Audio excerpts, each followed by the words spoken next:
over 26 years, northern Uganda was in complete darkness because of the insurgency. And I could believe that all had lost hope.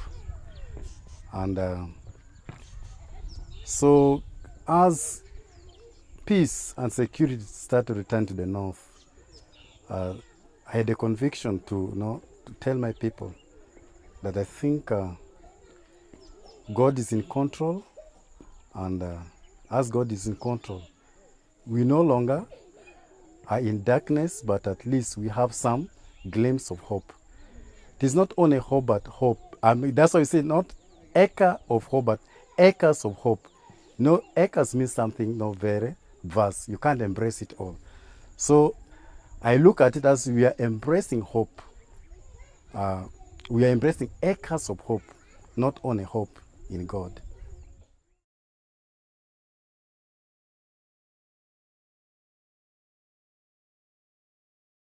During the insurgency, almost each family will look for a place where he or she can be secured.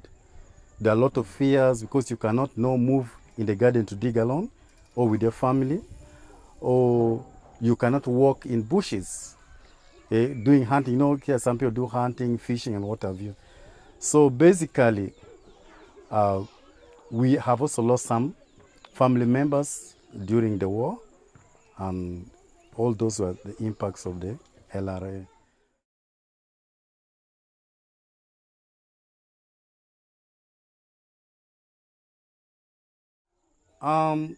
Me, I survived, I'll say, about 4 ambushes on my way through the park, as now will access travels to the eastern region. By that time, I was at school. I was pursuing my diploma in Bible and theology. So I remember I survived 4 ambushes. And of course, I'm an eyewitness to most of people have lost their lives. Because when you ambush, you find the burning vehicles, some people were killed, but God graciously saved my life in all the 4 ambushes.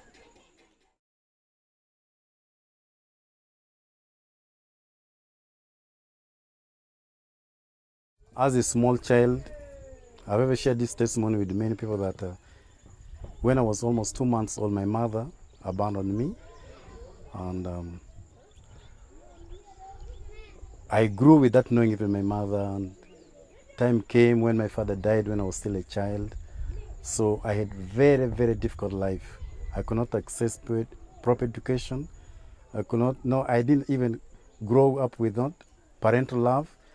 So all this caused me to sit and think that I think now that God has given me the opportunity to live to this state, have to be a mouthpiece for people who are experiencing the same type of life I underwent as a child.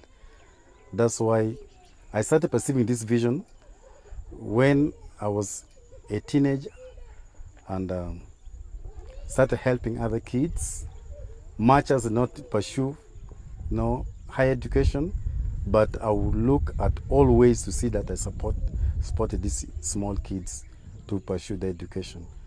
And all along, I succeeded, and that's how I started building on that, and why we have come with that program of Acres of Hope.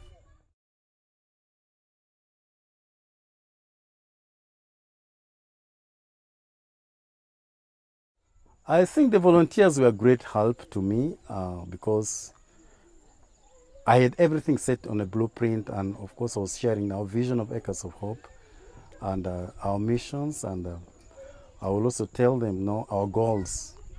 So in all, I was glad that through all the volunteers that came, and I shared with them the vision of Acres of Hope, I was able to come up with these facilities.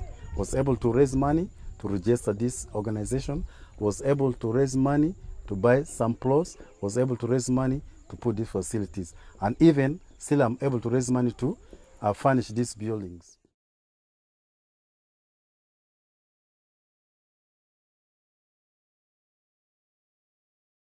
I think as you come, you can see most of the kids are smiling, dancing, jubilating, because there is no shadow for them. At least they can see a future and a hope in their lives.